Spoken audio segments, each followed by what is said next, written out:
In a world infested with semi-mediocre podcasts, only one show can bring you an exceptionally mediocre podcast.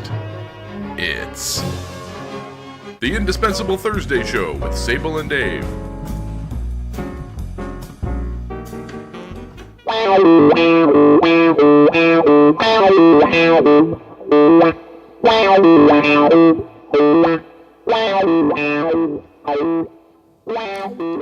Four-year-old humor.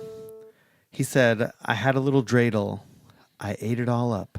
And when I tried to spin myself, I landed on my butt. Did he do this musically? Was he singing Yeah, this? yeah, with the song. And that is, okay, I think I know who that is. Just like I would bring all the kids up and they'd make up crazy random things, the 4-year-old comes up with that one. It's pretty good. Well, I know what my level of humor is because I'm always singing chipmunks roasting on an open fire during Christmas. So. That's funny. I was always roasting Jack Frost. Mm-hmm. Jack Frost roasting. Jack Frost that works roasting too. On an open fire. No, you're not listening to an old Christmas episode. What was that part? Chestnuts. Not my nuts on your chest. Chestnuts. Ooh. Yeah, that would be... well, not your chest, because that'd be weird. Not that there's anything wrong with that. Matter of fact, you might offend one of our sponsors if you're suggesting that sort of thing is bad. Remember, we'll get to that later. But my wife would disagree with it. With my chestnuts on your chest. Yes. Oh, let's move on. Yeah. Let's move on. Awkward pause inserted in post. Mm-hmm. So what's up, Sable? Oh man, it's been a great end of the year. It has. Ends of years are always good. Yeah. Well, you made it through. The college closes down for a week, so I get, about a week and a half. I get some time off, some time to play some games and hang out. Mm-hmm. We did some hanging out. Yeah. Spent a lot of time with friends. Yeah. I mean, a lot of time. We had house guests over for a few days. My guitar player friend and his wife. I had my my drummer buddy from Northern California stay with us. We went to the Huntington Beach Drum Circle. I played a folk band gig. Did it just reek of patchouli oil there? Or was it did it burn your nose hairs with the patchouli smell? At the drum circle? Yeah. No, it was only the one reggae guy that kind of reeked. Okay. Everyone else was playing their drum. Mm-hmm. The one guy with the reggae shirt, well, stereotypically, he would be he was the one, yeah. Who are we? Not that there's anything wrong with that. We're the not that there's anything wrong with that. Yeah, welcome to Not That There's Anything Wrong With That, the podcast. No, we're just kidding. It's not the name of our show. That's right. I'm silly. This is the Indispensable Thursday Show. I'm Sable. And I'm Dave. And you probably heard that in the intro. That's kind of why I just got into it. Yeah. That's right. Yeah, we do have it in the intro now, so we don't really need to say. So not like people are just tuning in now who didn't hear the intro because it's podcasting. It's not broadcasting. That's right. Right. Well, and remember, anyone that goes back in time to episode 1 will know that everyone knows Dave. Mm-hmm. I don't remember why, but it's a good thought. That was the show title. Yeah. Was it the show title? I don't remember. Oh, no, it wasn't. I'm sorry, it wasn't the show title. You just said that during the show, I think. You're right. It was the alternate show title. My apologies. Yeah. So you Thursday, Indispensable Thursday Show trivia people will have fun figuring out what the original title was for that. So send your answers to Dave at theindispensable.show.com. I think we're going to make that an open source Cards Against Humanity expansion. Okay. In 100 episodes, we can start on that. Okay. So, but for today, I'd like to bring up a subject that's very near and dear to my heart. Mm-hmm. And that's coffee. Mm. And one thing I've discovered with having so much company around is that my absolutely perfect, best coffee that I can make, handcrafted just for me, is just not enough for 4 or 5 people. And I spend the whole morning trying to make coffee so that I can get enough. So, because you don't have the capacity in your machine to make that much, or I don't use a machine. That's the problem. Oh, do tell. I use the AeroPress. Mm-hmm. I have my let's see this couple of weeks I have a coffee bean and tea leaf pack of French roast, whole bean of course. Mm-hmm. I grind it to the right specification. which is the finest of the fine that my grinder can do. And then I carefully measure out enough for the AeroPress. When I have people over, I measure out enough to do the French press, and it's called pushing. I will push a press, and then fill up a French press, which is only 3 cups of coffee. Yeah, it's only for me it's one big cup. Yeah, it's French one big press. cup, right? So I'll do I'll push a press, pour everyone some coffee, and get started right on the next one. This is the first world problem part of our show where we go That's through right. all of our first world problems, and this being one of the. I can't make enough coffee for my friends with my AeroPress. Well, I want everyone to have a handcrafted cup of specialty coffee. Oh, I'm with you. I like it too. Now, I was experimenting with something I had read about, and then I think I also heard about it on some podcast sometime. Autoerotic coffee press. Exactly. No, it's Don't strangle it's yourself this- with that. It's Many a little people bit. have died. Mr. Coffee died that way, actually. Not a lot of people know that. It's a little bit crazy. It's called bulletproof coffee. Oh Did I tell you about this? no. Good. I try to reserve podcast topics for the podcast, and I make little notes of things not to talk to you about. Oh right, yeah. On my you don't want phone. to spoil the reaction. That's good. Right, I like right. that. I gotta keep. Well, if I tell you once, it's gonna be boring the second time I tell you. Right. Then I have to go in acting, and I pretend that I haven't heard it and all this. Yeah. Well, you're a great actor. I probably wouldn't know. If you were a girl, If I was a girl, if you were a girl, you could fake big O's your whole life, and nobody would know. So, what the bulletproof coffee is instead of using your heavy whipping cream like we use, which I think you helped me upgrade from half and half to heavy whipping cream. Instead of using that, first one's free. you get the high grade Kerrygold grass fed butter. You put some of the coffee into the little blender. I use the Magic Bullet with a little dab of butter and a little teaspoon of coconut oil. You blend it up. It gets creamy and frothy, and it is fantastic. I haven't tried that with the coconut oil, but I have had some butter. Well, you don't put too much coconut oil because you don't want to taste the coconut oil. I don't like the taste of it. Yeah. But it's supposed to activate your brain or something and help curb your hunger. I don't know. All right. But the little bit of butter in it, wow. Yeah. So I like that. Yeah, I like that flavor. So now my overly complex coffee ritual, when I'm going to do a buttered coffee, is even longer. We should do a buttered whiskey. Buttered whiskey. Yeah. Oh, It'd probably take a long time to melt, though, with that ice cube contraption that we use. Just sitting there with a pat of butter still floating on the top after the show. The butter would freeze. Yeah. Well, that sounds good, though. Only the Kerrygold ass-fed butter, did you say? The gay cows? Yeah, I'm sure there's more brands Grass-fed. available, but Costco has a good deal on the ass-fed butter. So I got a big box of that. Kerrygold. That's a rough job being the guy that's supposed to ass feed the cows. You got to pull on that long glove. Oh, Isn't that a my form of God. torture? Yeah, Ass feeding, ass hydration. We can review the Geneva Convention rules because some of these cows, we want them to spill their information, and it's useful. right. So It was in that torture report.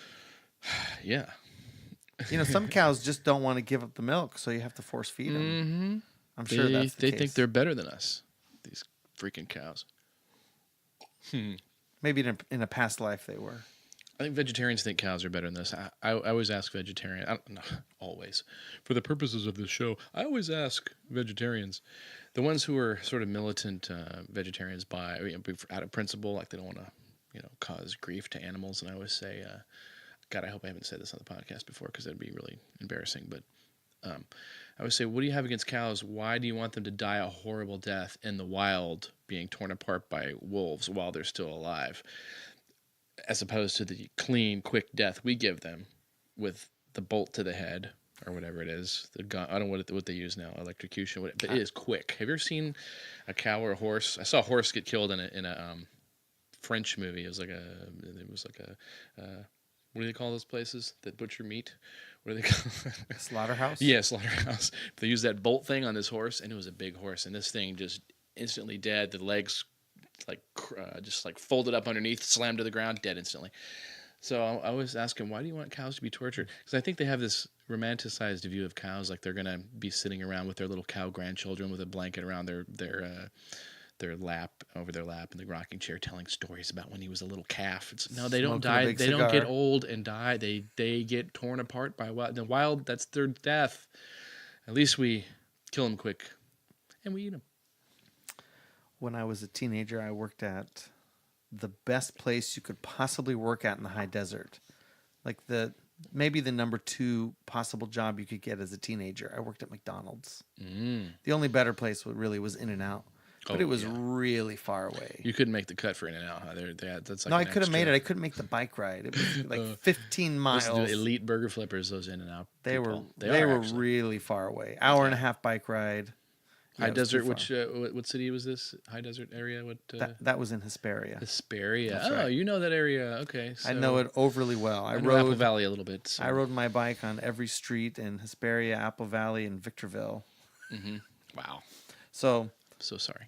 yeah, so I was there. McDonald's, 3 gold star, expert, smart Alec, knew every temperature, every time, every single thing. And then I got to watch the video on how the meat was made. And I became a vegetarian for 5 years.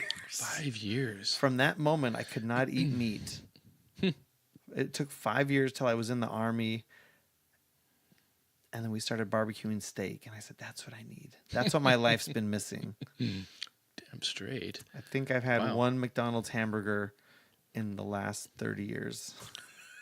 Well, I like 25 McDonald's years since hamburgers. I like their food is good for what it is. You want a quick meal. It's and actually not that unhealthy for you, except for the bread and the soda and the French fries. Potatoes aren't that; they're very starchy and they're not that good for you.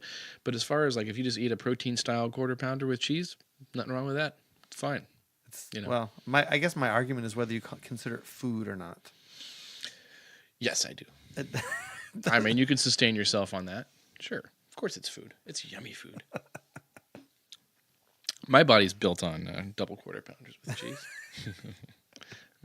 Ronald McDonald's my personal trainer. Hey, do 2 more. He sounds like Hulk Hogan.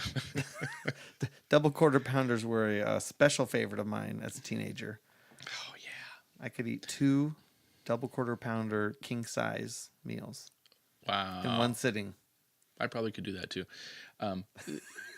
You're kind of the opposite of me. When I saw Super Size Me, guess where we went right after Super Size Me? I said, I need a freaking quarter pounder of cheese right now. I stat. So my girlfriend and I drove to McDonald's. Yeah. Super Size Me messed me up, man. I was like, that guy was throwing up. What's wrong with him? Did he not eat anything before he started eating junk food? I mean, I could... Well, he ate all. He didn't get any diet drinks. He didn't get any salads. He only ate the most unhealthy portions, and he ate a lot of it. And he supersized it every time. And he would eat like desserts and shakes too. And it's like, of course, you're gonna gain a little weight when you're doing that. But there are ways to eat. Did you ever see the movie Fathead? Rolling into movies No. now, maybe. No. Fathead was sort of an answer to Super Size Me, where this guy said, "I'm gonna go on a diet that includes McDonald's." He didn't just go to McDonald's, but he had a lot of. But he like every day he would go there, and that was part of his diet. But they get it. It's a. They do talk a lot about the Gary Taubes book. I think he's quoted Okay. in there. So it's this guy does a low carb thing, and he checks in with his doctor. He loses weight, and he's eating at McDonald's. And his doctor's at one point flipping out because the doctor was measuring his cholesterol and all this stuff, and it was getting better, even though he knew what kind of diet the guy was eating. And the doctor was major cognitive dissonance. He was like, "I don't like this. I don't like this." But he couldn't argue. The guy was losing weight, and he's like, "I'm expecting to see horrible numbers," but he wasn't, and he was just, "I don't like this." That's all he said. "I don't like this." It's pretty funny. I'll have to But that's go a good watch one called Fathead. Fathead. Yeah, it's good. I like it. I like the Gary Taubes book. The first one was a little dense. Good calories, bad calories. Perfect for me. I'm very dense. Wow. Yeah, in many ways. In many ways. Well, there's a lot to nutrition. Just because you could lose weight on the Twinkie diet doesn't mean the Twinkie diet is a sustainable way to eat and live. No, if only it was. And Did that guy who did that? He just focused on junk food, right? And he was still losing weight, right? I thought He was eating ding dongs and chips and all kinds of stuff. I thought the point of that argument was to say if you eat less calories than you burn, you'll lose weight. But that doesn't address the long term. Anyways, No, it's very short term. Very short term, and it would tear the crap out of my stomach. It would be terrible if I tried that. Oh, I would love it. But, oh my god, I love it. But don't take advice from me. No. Talk to your doctor. I'm probably reading the same books that you are, coming Yes. to my own conclusions, Yeah. and not being successful with them. So Yeah, I know exactly what I'm doing wrong. Is I'm eating too much sugar. That's my basic problem. But anyway, enough about us and our diets. yeah, I want to hear about movies Movies. because I saw a really great movie over the break. You did? What was it? You start. I saw two. Oh, you that I saw wanted to two. talk about. I wonder if we Real- saw the real same quick, one real quick. because we didn't get there together. I saw The Hobbit: Battle of the Five Armies, Actually, that reminds me. I saw 3 movies. Sorry, but yes, go ahead and tell us about The Hobbit. concluding a 3-year cycle with seven and a half hours of film. I could actually read the book word for word in less time than it would take to watch the 3 movies back to back, which I've done, by the way. I've read The Hobbit several times, and I have sat down and read it in less than 6 hours, Wow, cover to cover. I could never do that. It was one of my favorite books as a kid. Yeah. Actually, I think The Hobbit was the book I discovered around 9 or 10 in the bookshelf, where I opened it up to just curiously see what it was.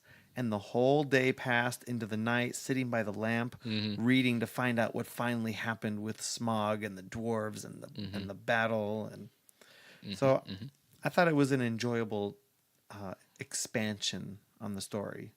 It would have been a fine 2.5-hour movie, but with all the extra elements, the extra love affairs, elaborating all the battles, bringing in like Legolas's extended story to sort of tie him into Lord of the Rings, the little thing at the end, spoiler, where they bring Bilbo, and when he's older, the other Bilbo from the 2001 movie, they bring him in, so he sort of brings the whole series into one cohesive set of movies.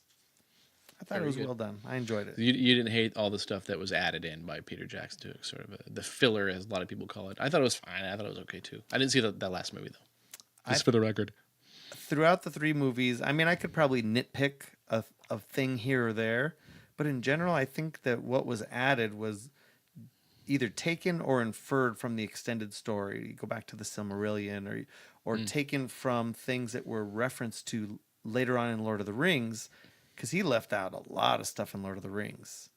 The first. So it wasn't just some executive who like, scratching his side of his nose, leaned into Peter Jackson. It'd be great if we had like a robot spider in this scene here, and then he has to write it in. So it was really inspired by, you're saying, the book. That the was added my. stuff. I mean, there could have been an executive like, let's see how much we can milk this for. But I think, like in Lord of the Rings, the first 15 minutes, they cut out 18 years of the story.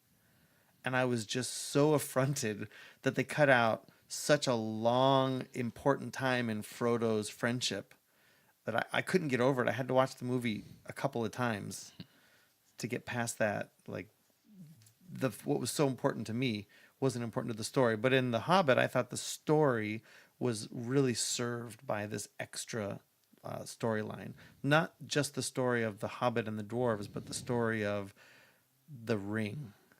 Mm-hmm. All right, very good. I saw 3 different films during the course of this break.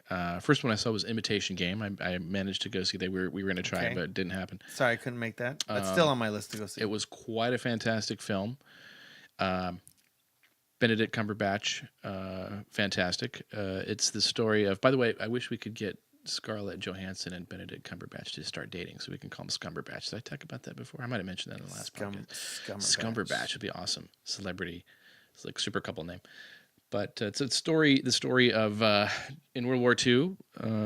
They had the Nazis were broadcasting their orders to everybody, and I'm going to do this fast because we're running up against the clock now. Nazis had, they broadcast their stuff encrypted codes and stuff, and they would decrypt it with this machine called the Enigma. And we had one; they'd stolen one from someone, smuggled it out, and the Nazis probably were not aware. I don't think they was made it that clear that. I don't know if they knew we had an Enigma machine, but still, it didn't matter because you had to know what settings to use on the Enigma machine to decode the messages. And what's his name? Great, now I can't remember his name. Turing. Yeah, Alan Turing, right? Mm-hmm. He was the fella that ended up. He got hired by the government over there in England to. He was a math genius, really, and he got hired over there. This is a true story, by the way.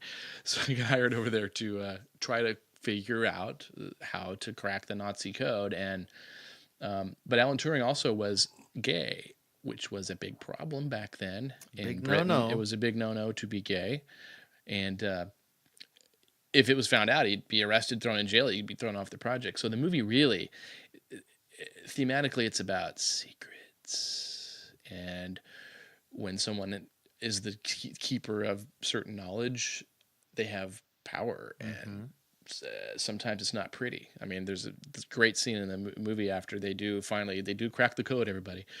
It's historic. They crack the code, but they kind of realize we can't let anybody know that we cracked this code, so we can't just start saving everybody that we know that's going to be attacked. We have to. They develop like algorithms to try to make it look like they could save just enough, units or this to make the Nazis not know that they'd broken the code. And hey, it worked. It won the war for us. But Alan Turing had his own secrets too. So it's a movie about secrets. It's fantastic movie. Highly recommend. A couple of man cry moments. I had two or three man cry moments. Man cry. Well, if too many submarines were blown up, the Germans would have been suspicious. Yeah, you can't just go around suddenly blowing up all the submarines because Right, and if they get suspicious, then they would change their encryption algorithm. Yeah, and we'd be in the dark again. Mm-hmm. Right, and it's very fun, like mystery, like how are they going to figure out what settings to use? And Alan Turing basically is, as a result of this Enigma machine, the machine he invented to crack it, basically evolved into the modern computer, and they used to call computers Turing machines. And so it's a good historical movie for computers. I also saw Big Eyes, Tim Burton movie, based on Walter Keane, the artist who was famous for making those paintings of little kids with big, huge eyes that you've probably seen from the 50s and 60s. And I remember him as a kid, but I'm a little older than you. But the weird part of the story that I had no idea, did not know till I heard about this movie, was that Walter Keane did not paint any of the pictures. Rather, they were his wife's pictures, and he just somehow kind of ended up putting his name on them and just wanted to keep the thing going. And he just had his wife not really locked up in the studio, but she couldn't talk about it. She painted these things all the time, and it was don't say a freaking word about this because the whole thing collapses if you do. So he took all the credit. He took all the credit for him. He claimed to be a painter, but and then there was this wild and crazy court case where it kind of finally came out, and she finally said, "These are my paintings," and he said, "You're crazy." And there's this crazy court case in Hawaii. Christoph Waltz stars as Walter Keane. It's great, and Amy Adams is the woman. It's great too. And I also saw oh dear, what was the other one I saw? Did I write it down? Skeleton Twins. That was one with Kristen Wiig and Bill Hader. And Hader's gonna hate. It's about don't hate Hader. He is a great actor. They play siblings in this one, and they're both from sort of their father had committed suicide when they were younger, and they kind of have this weird bond with death, basically. And the way the story opens is Kristen Wiig is about to kill herself. She's taking some pills, and then she gets a phone call from a hospital saying your brother just tried to kill himself. So it's very interesting that they were trying to kill themselves at the same time in life, and they haven't spoken in 10 years. So it sets off this sort of reunion, and he's gay and very good gay guy. All these movies have gay themes, which is a perfect lead-in to our sponsor, which I'm going to talk about momentarily. That's so interesting that you had a thematic winter break. Your winter break was full of one particular commonality. Yeah, was there any gay? No, it wasn't any gay in Big Eyes, I don't think. But that was about secrets too, though. Big secrets. So yeah, movies about secrets. And Skeleton Twins too. So there's the theme. Thank you for pulling that out of all three of these movies. Skeleton Twins I would have liked more if they would have had that infamous thing that I've talked about before. And there's a whole book written about it called Save the Cat. Save the Cat. Very important in movies to have this scene where we like the hero. You need to at least, if not like the person, want to have a beer with them. You want to at least see how their story plays out. If you don't care about them, you don't care about the whole movie. There's no tension. If they're in trouble, you don't care. You don't have any And vested this interest. movie didn't quite ever have a save the cat sequence. Both characters are kind of not real likable. They're kind of douchey, both of them. And there's never really a moment where we're like, I really like her or I really like him. Okay, he was sad that his fish died. Goldfish, who cares? Right. But would have been better had they been able to pull that early scene off to where I would care more, because I cry easy in movies. Didn't no waterworks in this one, and there were plenty of opportunities that I'm sure they would like to have had those waterworks turned on, but didn't happen. You regularly cry in movies? Good movies that I do actually. I cry a lot in movies. I'm not weeping, but little like trickle. Okay, you feel that emotional bond. Elephant Man being probably the movie that makes me cry the most. The David Lynch one with John Hurt. In The Return of the King. Oh, I cry in that one too. All of those movies. There's that when Samwise, is willing to give up his life to help his friend Frodo. It's such an emotional moment. That was a big emotional moment for me. Yeah. I'm not a big tearjerker in movies, but like that one gets it. There's when Frodo takes on the task. Remember that scene? That was a big emotional one for me, because he knows like you're probably not coming back from this, but he steps up and like Gandalf is looking at him like, hey, you want to do this? Right. It was great. Oh my god, so good. But that'll get me. There's a couple other movies. I've never seen my wife get emotional in a movie. Oh, you mean the Terminator? I mean, Laurie? You're not that Terminator. But I will. If it's a good, it's not as common as I would think, but I don't know. If little kids are really being tortured or hurt, that kind of gets to me. I will not cry when I see that. I get angry. The things that make me emotional in movies where I'm getting the tears coming down is when I see acts of kindness, because that to me is a much more rare thing. And like I said, the Elephant Man is, this guy has had about as horrible a life as you could possibly have, short of being a sex slave locked in someone's closet. That's pretty bad too.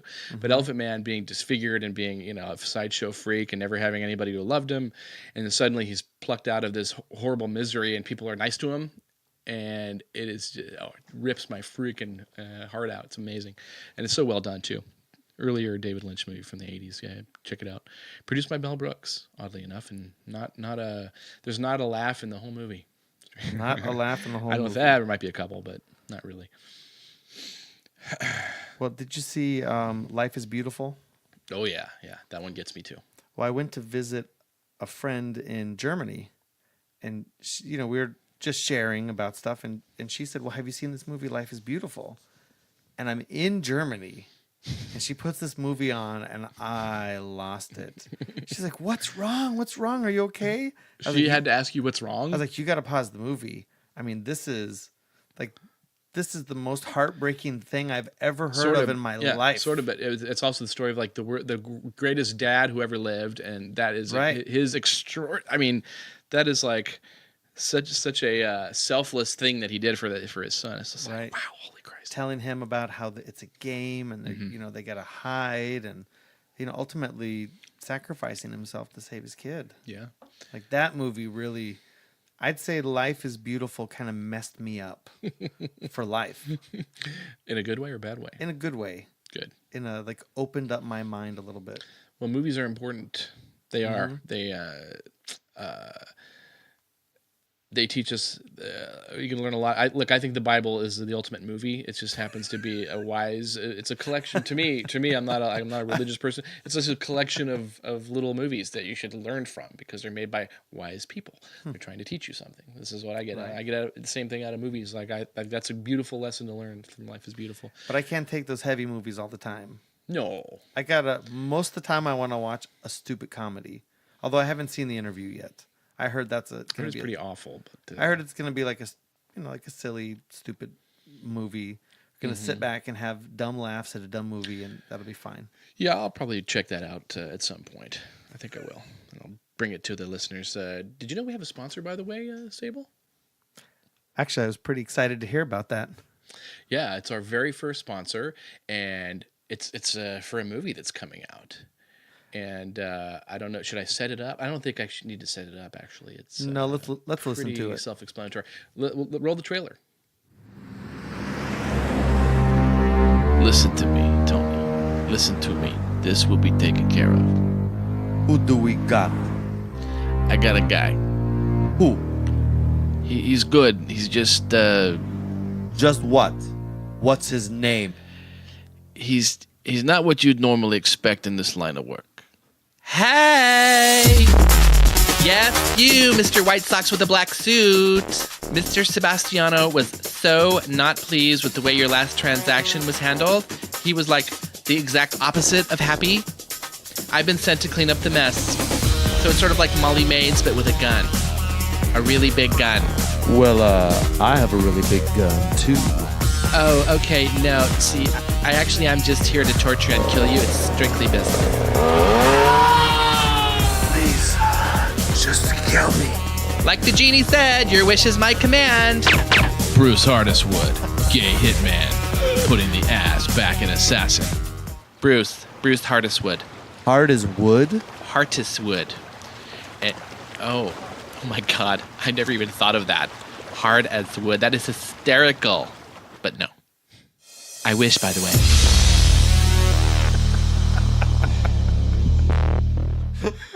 way. That sounds awesome. That's going to be great. Oh, wow. See, this is usually they would not normally, cast a flamboyantly gay character like that in some sort of a, like a violent role like that. Cool. All right. Who directed that? Didn't say. Didn't say in the trailer. Yeah. Well, Francis Ford Coppola, he's coming out of retirement. All right, perfect. Mm-hmm. Actually, I just made that up. I don't know who's directing it. It might be Andy Sedaris or Michael Bay. But I tend anyway. to defer all movie questions to you, except when we played that trivia game about movies and TV shows. You didn't know jack. I got spanked by our friend Sharon, a young gal. She spanked me in that game. I didn't get anything. I got like one good guess.